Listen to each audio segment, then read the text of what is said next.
¿Saben?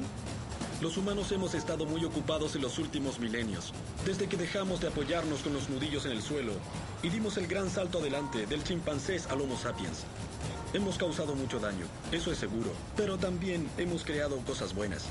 Todo esto me ha hecho pensar, en miles de años más, cuando los estudiosos miren hacia el pasado y hagan una lista de los inventos más importantes de la historia de la humanidad, esos que han cambiado el mundo, ¿cuáles podrían ser? ¿La bombilla eléctrica? ¿El motor a vapor? ¿El motor de combustión interna? ¿Acaso el avión?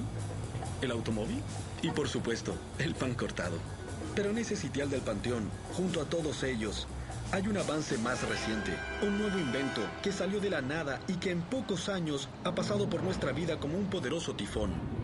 Por supuesto que el invento en cuestión es la red mundial.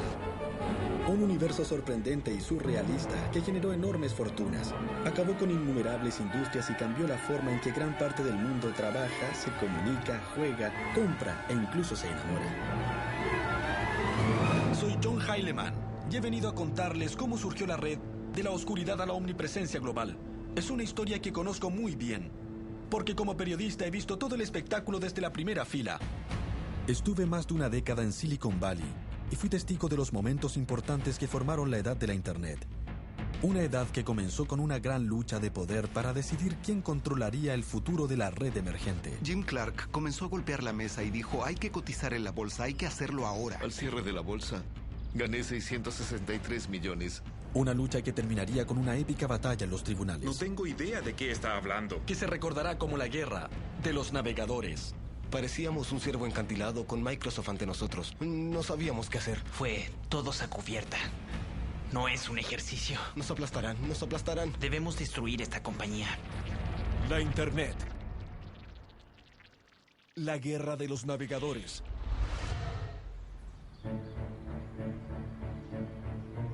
Hoy estamos acostumbrados a la red con diseños gráficos y sonidos, donde un clic del ratón puede enviarnos por un nuevo camino. Quizás dónde terminaremos. ¡Diablos! Pero a comienzos de los 90, la red era muy diferente. Era básicamente una oscura red de investigación inventada unos pocos años antes por un científico inglés llamado Tim Berners-Lee. Había muy pocas páginas web y las que existían consistían solo de línea tras línea de texto. Había que ser un genio loco para emocionarse con esa cosa. Pero uno de esos sabiondos, un visionario estudiante de ciencia de la computación de la Universidad de Illinois, llamado Mark Andreessen, tuvo una idea loca. Se imaginó un futuro que todos, incluyendo gente como usted y yo, pudiéramos usar la red como parte de la vida diaria. Andreessen trabajaba en algo diferente, en un cubículo cerca del mío. Y luego se emocionó mucho con esa cosa llamada la red. En esa época, la Internet era solo para académicos, investigadores y científicos. No era para la gente común, pero era tan útil para la gente que la usaba que siempre pensé que debería ser para todos. Me decía, sí, esto cambiará el mundo, será fantástico, un hipermedio de comunicación. Y yo le contestaba, sí, como digas. Tal vez Andreessen era el más emocionado, pero pronto él y unos colegas de programación estaban trabajando para hacer que la red fuera más fácil de usar y agregaron imágenes, fotografías y capacidad de audio y video. El fruto de sus esfuerzos fue esto: un sencillo software de apuntamiento y clic, el primer navegador gráfico del mundo. Hoy cada vez que usan la Internet, usan a uno de sus descendientes. En el otoño de 1993, los sabiondos de Illinois establecieron Mosaic Online y lo declararon un regalo gratuito para la humanidad. ¿Y qué regalo resultó ser? Cuando pusimos el anuncio en nuestro sitio, en esa época era Usenet, solo dijimos, ¿alguien se interesa en ser parte de algo notable? Recibí 12 respuestas y mandé el navegador a 12 personas. Se extendió como un virus de 12 a 100, a 1000, a 10,000, a 100,000, a 1,000,000, a 10 millones. Ese fue el momento en que la Internet pasó de la oscuridad a la omnipresencia, de ser un juguete y herramienta para científicos a un auténtico medio de comunicación. Un grupo de chicos, adictos a la computación, había comenzado una revolución. Pero antes de que Mosaic pudiera ser realmente global, al igual que Bill Gates y Microsoft, necesitaba un ingrediente más: un gigantesco montón de dinero. Este edificio extremadamente caro fue un regalo para la Universidad de Stanford, de parte de un hombre, uno de sus ex profesores, Jim Clark. Clark, un chico pobre de Texas, no terminó la escuela y acabó siendo profesor de computación en Stanford. Fundó la empresa Silicon Graphics, que lo convirtió en una leyenda en el Valley. Le gustaban los autos rápidos, los vinos caros, los juegos peligrosos en el aire, como volar un avión de acrobacias. Cuando nos conocimos, me llevó en un helicóptero y casi nos mata a los dos. Clark recién había dejado Silicon Graphics y buscaba algo nuevo, algo grande. Cuando vio Mosaic, se convenció de que lo había encontrado. Había pasado muchos años pensando sobre la convergencia de los medios de comunicación con la tecnología digital. Así que en cierto modo se cristalizó en mi mente que la Internet y la red mundial finalmente serían los que iniciarían esa convergencia. Clark no perdió tiempo y se puso en contacto con Mark Andreessen, recién graduado de la universidad, y se lo llevó de Illinois directo a un trabajo en Silicon Valley. En el 94 recibí un correo electrónico de Jim Clark. Me decía que comenzaría una nueva compañía de software y si quería conversar con él. Rompí mi regla de no levantarme antes de mediodía y desayunamos a las 7 a.m. En los meses siguientes, Mark y Clark se hicieron inseparables mientras pensaban en cómo convertir Mosaic en una empresa comercial. Pero era algo que no podían hacer solos. Necesitaban un equipo y pronto fueron a Illinois en un viaje de reclutamiento que significaría el comienzo de la edad de la Internet. Subimos a un avión, llegamos tarde y nos encontramos en una pizzería. Comimos y bebimos cerveza y hablamos en general de lo que pensábamos. A decir verdad, creo que todos nos sentíamos un poco intimidados. Era un tipo importante de Silicon Valley, relativamente famoso y había fundado una gran empresa de computación. Todos sabíamos que tenía mucho dinero y había venido hasta acá. Y nos escuchaba. En esa época no tenía un concepto de cómo ganar dinero. Pero como en otras cosas, si hay mucha gente que usa algo, si había logrado 1 millón de usuarios en un periodo de 9 meses, tenía que haber una forma de ganar dinero. Pero esos chicos lo ignoraban. Pero lo que le importaba a Clark era incorporar a los genios locos de Illinois y les hizo una oferta que ni siquiera habían soñado. Todos estábamos impresionados, un poco confundidos. Yo estaba en el penúltimo año de la universidad y recibir una oferta de trabajo por esa cantidad de dinero antes de graduarme era como para emocionarse, ¿no lo creen? ¿Quién podía rechazar algo así? Parecía obvio que el navegador de la red cambiaría el mundo. Tal vez Jim Clark captara el concepto, pero la mayoría no lo hizo, incluyendo también una persona que debió notarlo: Bill Gates. Bill Gates era cofundador y presidente ejecutivo de Microsoft, la compañía de alta tecnología más importante y más rentable. En el curso de 2 décadas, Microsoft estableció un cuasi monopolio sobre los sistemas operativos y usó ese monopolio para controlar con mano de hierro toda la industria. La red era el ciberespacio usado como una carretera amplia, veloz, que podía llevarnos a cualquier parte que nos guiara la curiosidad. Pero Bill Gates creía que en esa carretera había que pagar peaje, que Microsoft sería el recaudador y nosotros pagaríamos por conducir. Muchas gracias. El sistema en línea de Gates se llamaba Microsoft Network. ¡Qué sorpresa! En 1994 mucha gente supuso que tendría éxito en imponerlo al mundo, como generalmente lo hacía. Era la supercarretera de la información que los futuristas habían predicho durante años, que aunque Gates aún no se había percatado, su peor pesadilla estaba por hacerse realidad. Un grupo de chicos jóvenes y ambiciosos, tal como él lo fue alguna vez, estaban por amenazar todo lo que él representaba.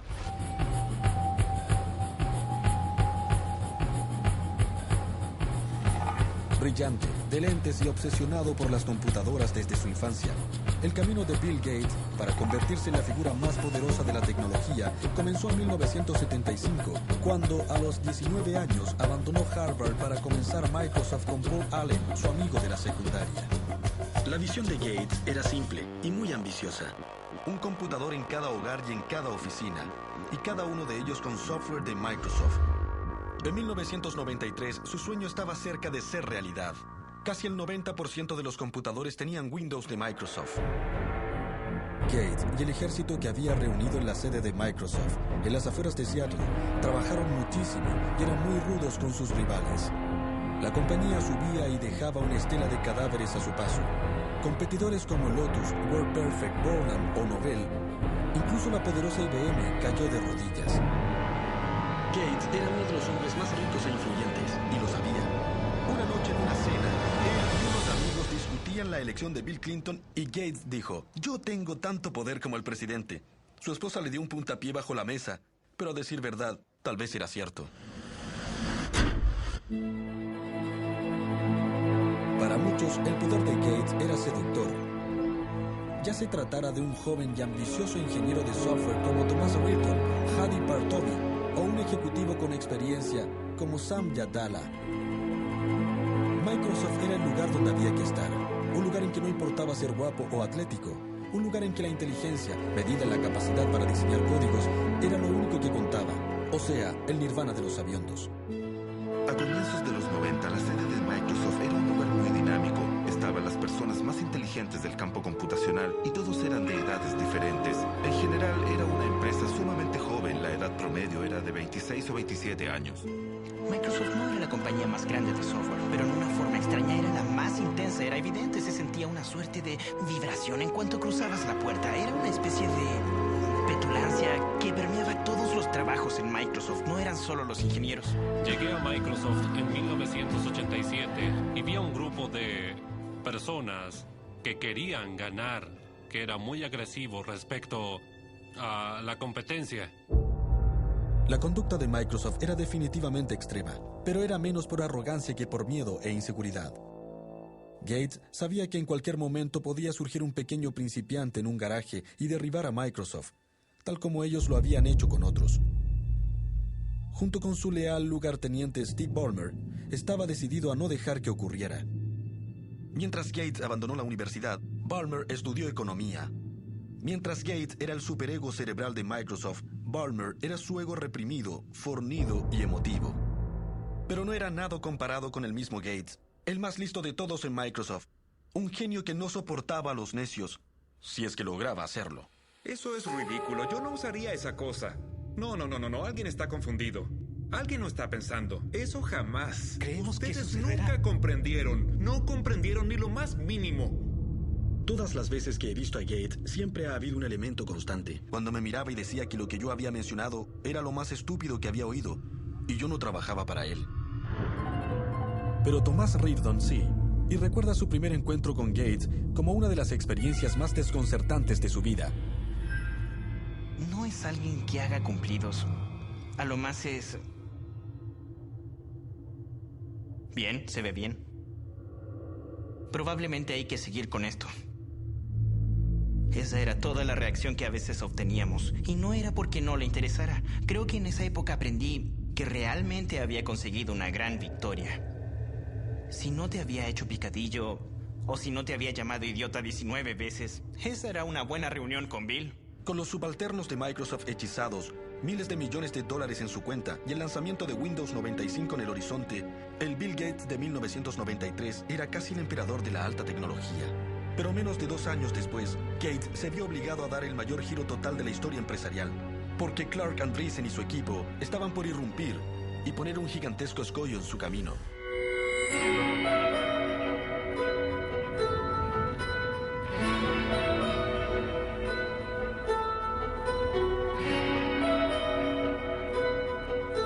Ciertas partes del mundo son como imanes para algunas personas.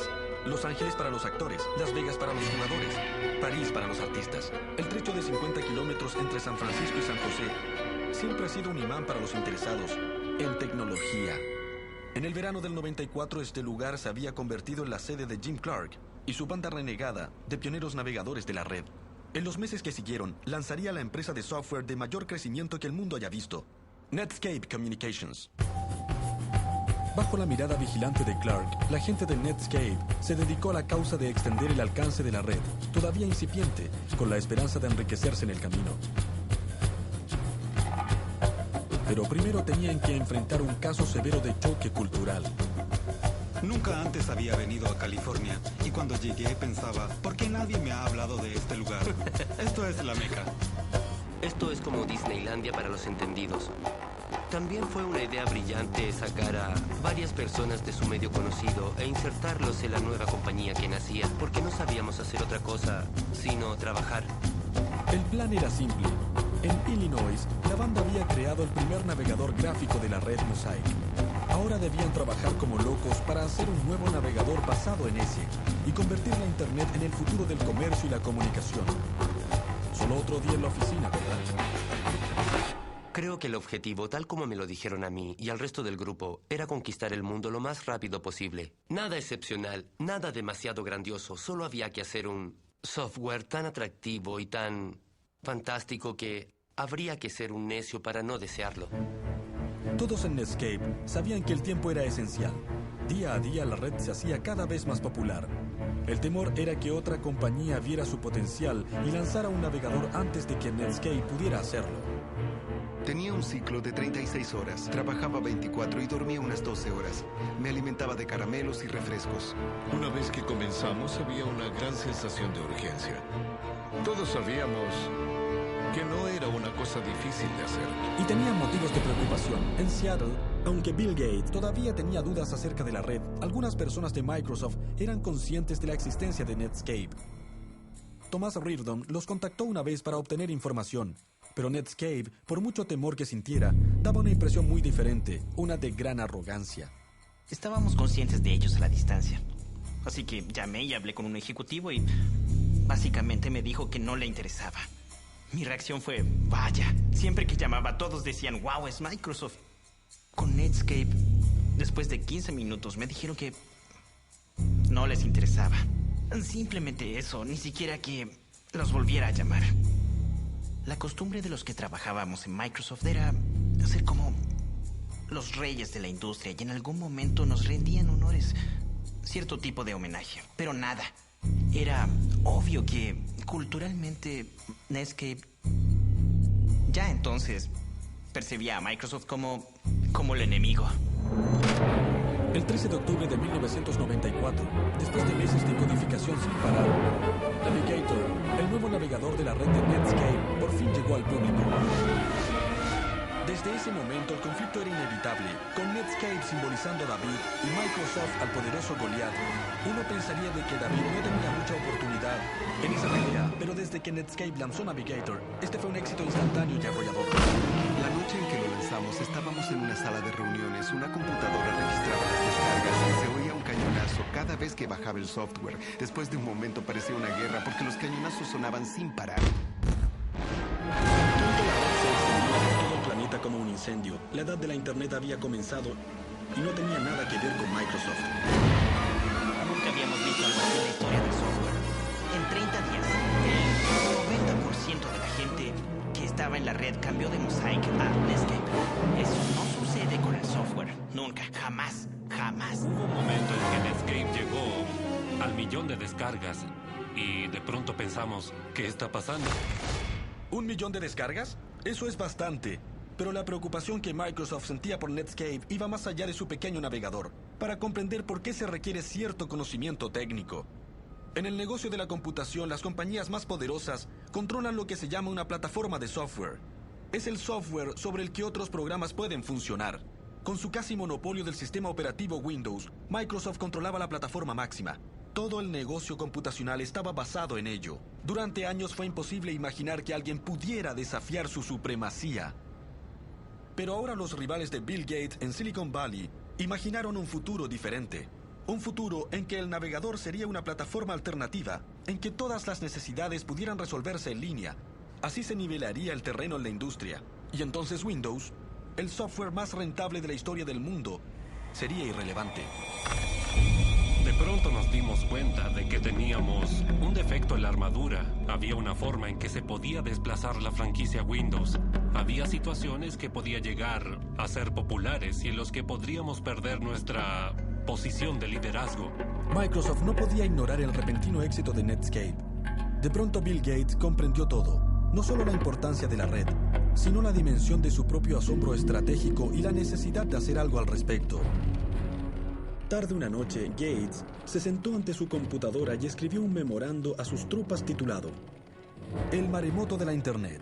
Declaró que la red era el desarrollo individual más importante de la computación desde el invento del computador personal.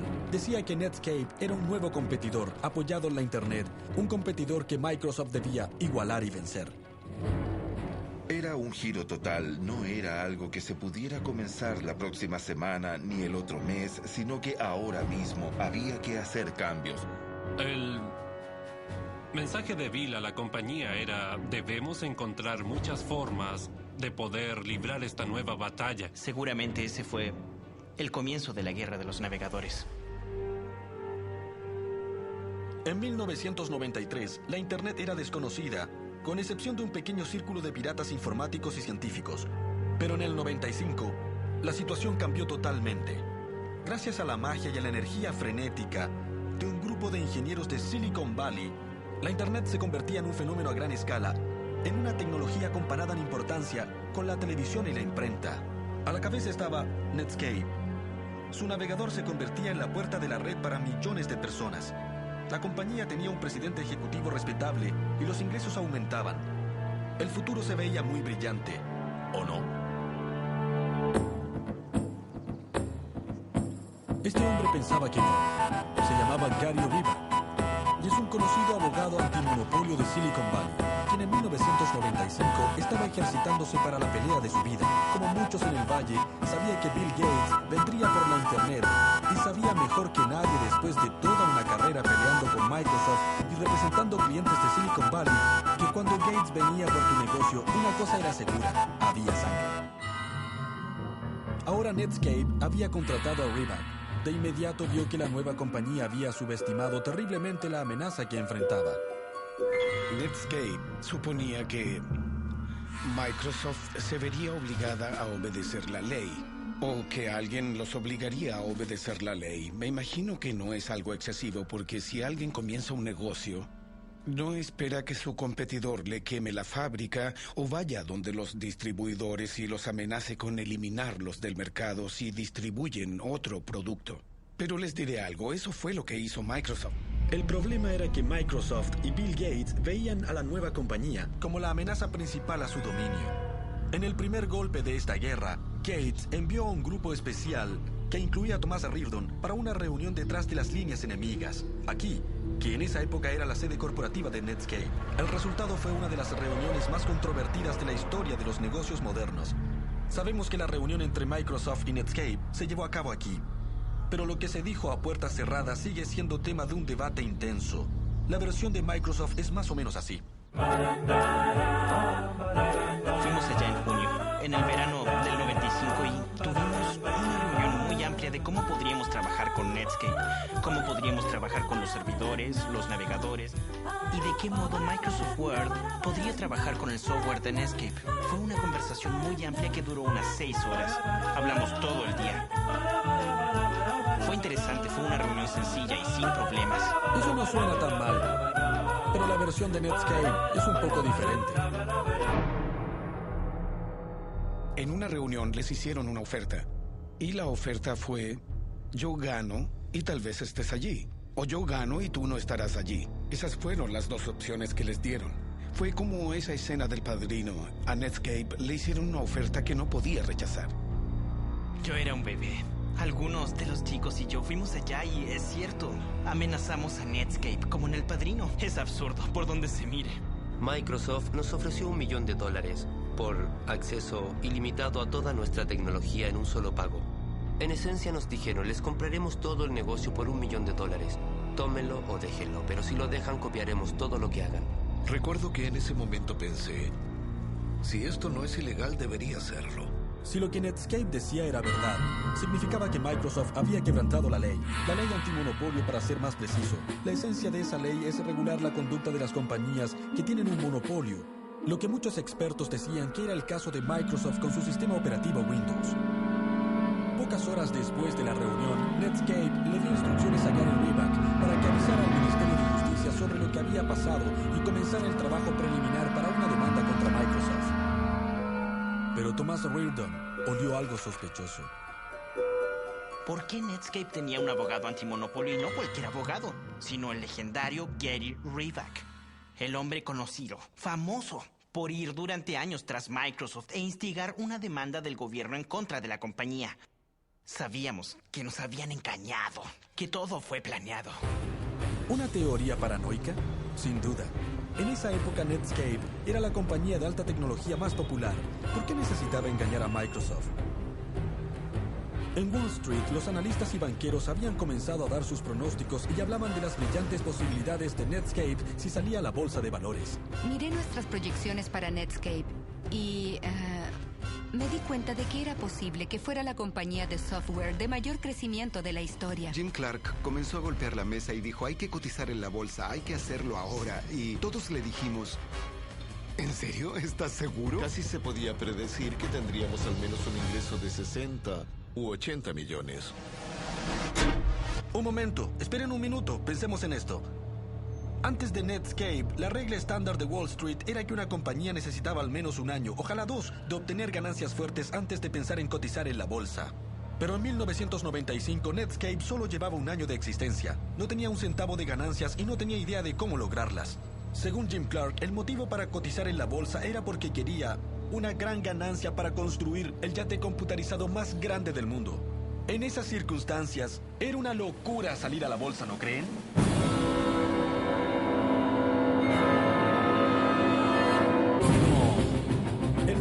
Salió a la bolsa, las acciones de Netscape llegaron a las nubes, comenzando el boom de la internet que haría furor durante el resto de la década.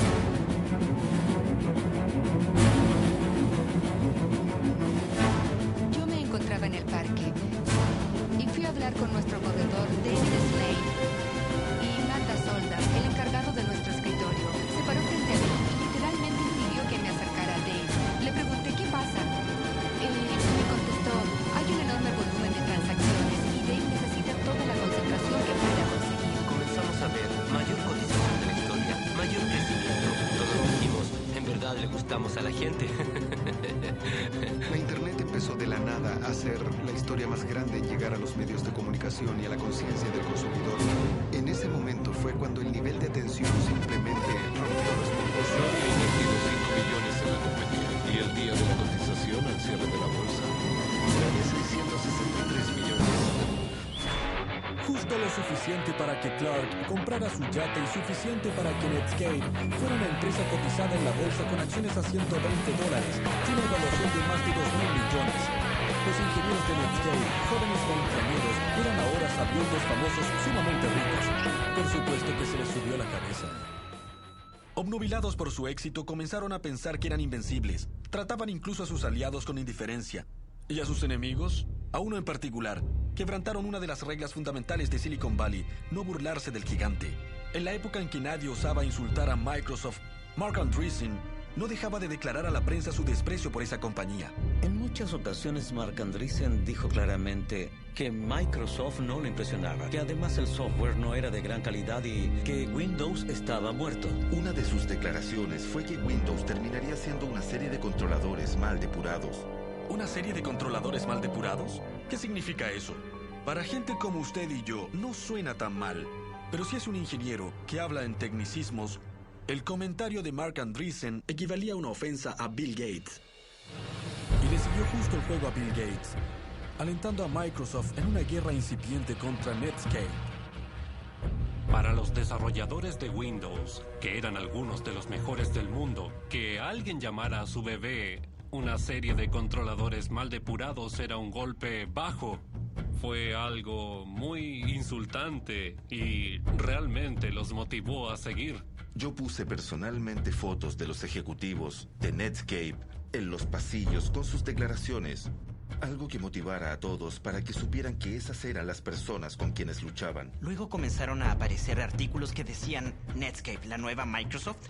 Y la reacción fue, no, nosotros somos Microsoft, somos la nueva Microsoft. En diciembre de 1995, con sus ingenieros deseosos de pelear y las emociones a flor de piel, Gates anunció al mundo que tenía Netscape en la mira. Microsoft planeaba llevar a la compañía de Clark y Andreessen a una muerte temprana, con un navegador propio, Internet Explorer. Microsoft rápidamente organizó una conferencia de prensa y una reunión de analistas en Seattle. Lo hicieron con toda intención en la fecha del aniversario de Pearl Harbor y lo llamaron el Día de Pearl Harbor. La idea era que pensaban atacar a Netscape con todo lo que pudieran. Todos en Microsoft, hasta el último grupo, hasta el último producto, fue dirigido en contra de Netscape. Podíamos declarar que nos concentrábamos en Internet, pero era contra Netscape. Así de simple. Íbamos con todo, hasta el último hombre. No era un ejercicio. Teníamos que destruir a esa compañía.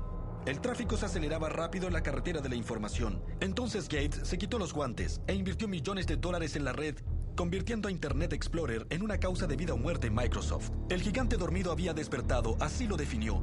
Ahora Netscape se vería involucrada en grandes problemas. Así que tal vez, solo tal vez, había sido un error insultar al gigante y hacerle perder los estribos. Tal vez Andreessen debió ser un poco menos polémico. Si quiere hablarlo con otra gente, me da igual. Bien. Pero no me pronunciaré. La declaración de Andreessen de que Windows sería irrelevante tal vez no fue una buena idea. El 96, la Internet estaba por explotar. Microsoft y Netscape tenían miles de millones en juego y se trenzaron en una lucha de poder sobre quién dominaría el nuevo mundo de la red. Ahora entraban en la fase final, la más dramática, y para Netscape, la más devastadora. A pesar de que Netscape iba adelante, el equipo Internet Explorer de Microsoft tenía ventajas reales. Enormes recursos financieros, reservas de talento y un líder, Bill Gates, que estaba dispuesto a todo, incluso a quebrantar la ley, para aniquilar a Netscape, la nueva compañía que ahora reinaba en la red, que fascinaba al público y que amenazaba con socavar el reino del miedo de Microsoft. Recuerdo haber ido a la universidad donde hablé con unos amigos. Les dije que trabajaba en un competidor del navegador de Netscape y todos se reían de mí diciendo: ¿de qué estás hablando? ¿Cómo se te ocurre? El plan de Microsoft era sencillo: analizar todos los movimientos de Netscape e imitarlos, lanzar versión tras versión de Internet Explorer y acortar lentamente la ventaja de Netscape en el mercado de los navegadores en un 1% cada vez. Mi día típico era, me levantaba, le daba desayuno a los niños y a la guardería. Llegaba al trabajo como a las 9:30 y me quedaba hasta las 3:30 de la madrugada.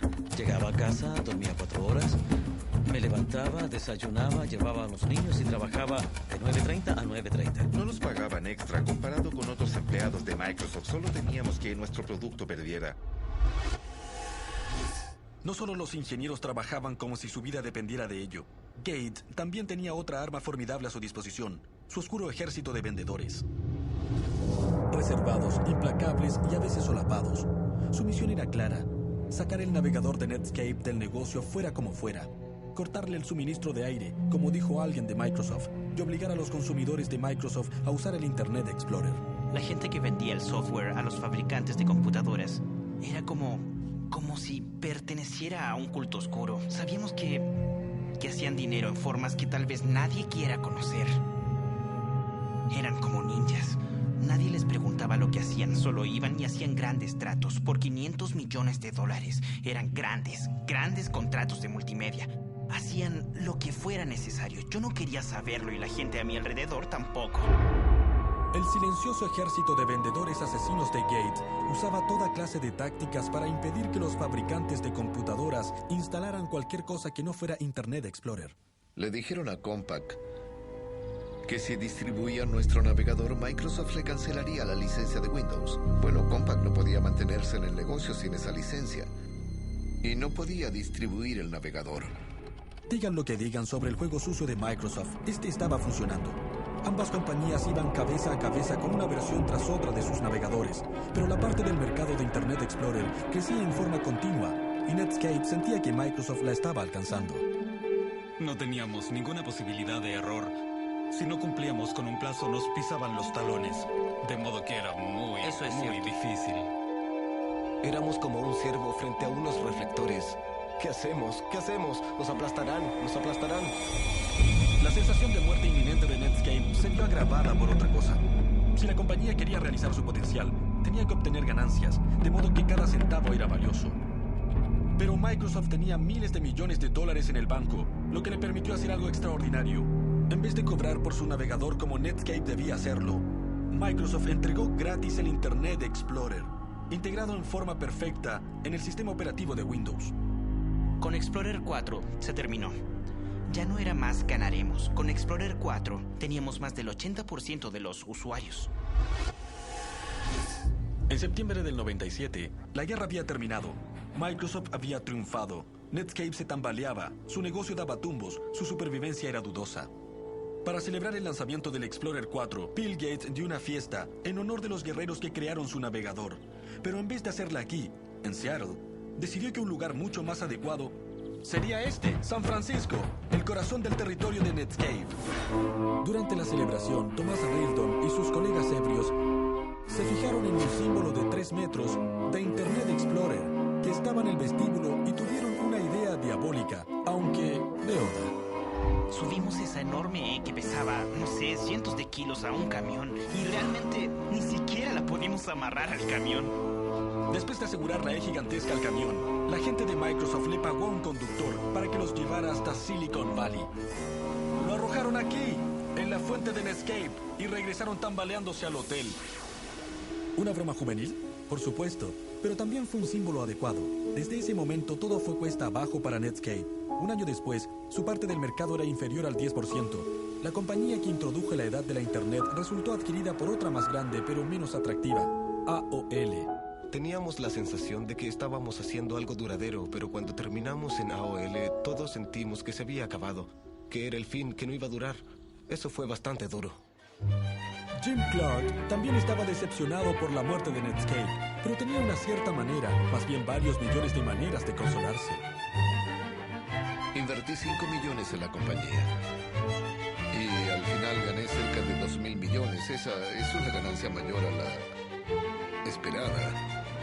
Todos los ingenieros de Netscape también ganaron unos cuantos millones, pero al final se quedaron pensando en lo que pudo ser. Saben, no éramos nada. Éramos mucho mejor que eso. Sí, éramos mucho mejor. Habríamos sido perdedores amables. No, habríamos sido malvados. Ahora simplemente lo sé, pero nunca tuvimos en verdad la oportunidad de serlo. Jim Clark y su banda de codificadores terminaron derrotados, aunque para ellos la guerra había terminado. Pero para Microsoft y Gates era todo lo contrario. Enfrentarían a un enemigo mucho más grande y más implacable que Netscape. Un enemigo muy diferente a todos los que Gates había enfrentado. No residía en Silicon Valley y no distinguía el software de nada, pero amenazaría con dividir a Microsoft. El enemigo era el gobierno, que ahora creía que Gates no era un héroe, sino un terrorista tecnológico. Estamos en 1998 y el Ministerio de Justicia de Estados Unidos, incitado por los enemigos de Microsoft en Silicon Valley, y en especial por Netscape y su abogado sabueso Gary Reback, ha comenzado un histórico juicio antimonopolio en contra de la compañía de Bill Gates. El gobierno ha acusado a Microsoft de usar su monopolio de Windows para llevar a cabo una serie de prácticas comerciales de exclusión que impedían que los consumidores tuvieran acceso a los productos de Netscape con el fin de poder así eliminar a la joven compañía. Con el futuro de Microsoft pendiente de un hilo, el hombre que se había declarado tan poderoso como el presidente veía a su compañía ante los tribunales acusada de quebrantar la ley, y se veía a sí mismo forzado a hacer una declaración maratónica grabada en video. Le habían hecho preguntas y filmado sus respuestas antes del juicio. Creo que eso fue nuevo para Bill Gates, que alguien le hiciera preguntas difíciles y que él no pudiera responderlas. Usted escribió aquí de gran importancia. No, yo no escribí eso. Bien. ¿Quién escribió la palabra gran? Una computadora. Ahí estaba el hombre más rico del mundo. Como el público nunca lo había visto antes, petulante, pasivo-agresivo, ofuscador y engañoso, como un tinterillo, un pedante, un amnésico, un bebé. Nunca he visto un timbre así y nunca he usado un timbre así. ¿No ha visto un timbre como ese en todos los documentos que le han mostrado en esta declaración? ¿Podrían traerme todos los documentos? Solo una pérdida de tiempo. Es una pérdida de tiempo. No sabía a qué se refería cuando dijo preguntar. En esas grabaciones dio la impresión de no estar diciendo realmente la verdad. En los tribunales, el gobierno mostró a Gates en una pantalla negando todo conocimiento de la infame reunión de junio de 1995 con Netscape y diciendo: no tenía idea de lo que Netscape estaba haciendo, pero luego se presentó ante la corte un correo electrónico enviado por Gates a unos altos ejecutivos de Microsoft en el que delineaba su estrategia para tratar con Netscape. Gates declaró que pensaba que creía que existía la posibilidad de hacer un buen trato con Netscape y que tal vez Microsoft debía comprar una parte de ellos o algo así, y agregó que realmente le gustaría que eso ocurriera. ¿Teníamos gente que ejerció mucha presión e impuso tratos que no deberían haber hecho? Yo diría que sí, creo que lo hicimos. Eso lo hizo muy difícil para los competidores porque nos aprovechamos de nuestra posición y, claramente, por desgracia, todo eso se convirtió en una nube oscura sobre Microsoft. Una demanda por ser anticompetitivo significa que tratábamos de perjudicar a los consumidores, pero mi trabajo diario siempre fue hacer un mejor producto para que la gente que yo conocía, mi madre, mi hermano y todos mis amigos pudieran usar mi producto porque era mejor. En junio del año 2000, el juez federal encargado del caso Microsoft dio su veredicto final. Culpable, culpable, culpable. Y recomendó que la compañía se dividiera, lo que hizo que el valor de las acciones bajara en $30 millones de la noche a la mañana. El veredicto hizo que el equipo de Internet Explorer abandonara las alturas en que volaba y se precipitara a tierra. Fue aún más duro en Bill Gates. El juicio golpeó duramente al jefe de Microsoft, lo agotó, lo aplastó, se enfermó físicamente. En una ocasión, un miembro del directorio de Microsoft me dijo que Gates se había puesto a llorar en una reunión. Sin embargo, una corte de apelación federal decidió que el veredicto era demasiado duro y rescindió la orden de dividir la compañía en dos, aunque estaba de acuerdo en que Microsoft había quebrantado sistemáticamente la ley. Para muchos, parecía que Microsoft se había salido otra vez con la suya. Pero ahora parado aquí, en Stanford, frente al edificio Gates de Ciencia Computacional, muy cerca del edificio que donó Jim Clark, la historia no parece tan simple. Cuando el juicio terminó, Gates cedió el puesto de presidente ejecutivo de Microsoft a su número 2, Steve Ballmer, y pronto comenzó a concentrar más y más tiempo y esfuerzo en sus intereses filantrópicos, en la Fundación Gates. Es evidente que tal como J.D. Rockefeller, el varón del caucho de antaño, Gates puede terminar cambiando el mundo con su caridad, tal como lo hizo con Microsoft. Lo que también está claro es que Microsoft ya no es la fuerza que era antes. La actitud de vaquero y las bravatas que definieron a la compañía en los primeros años no existe. Aunque ganó la guerra de los navegadores, la revolución suscitada por Netscape generó nuevas compañías, como Google, que han hecho que Microsoft se vea vieja y sin ideas. Tal como Gates y Microsoft hicieron con IBM hace 2 décadas. La lección del mundo de la alta tecnología se impuso otra vez. Incluso los imperios más poderosos pueden desaparecer con un clic.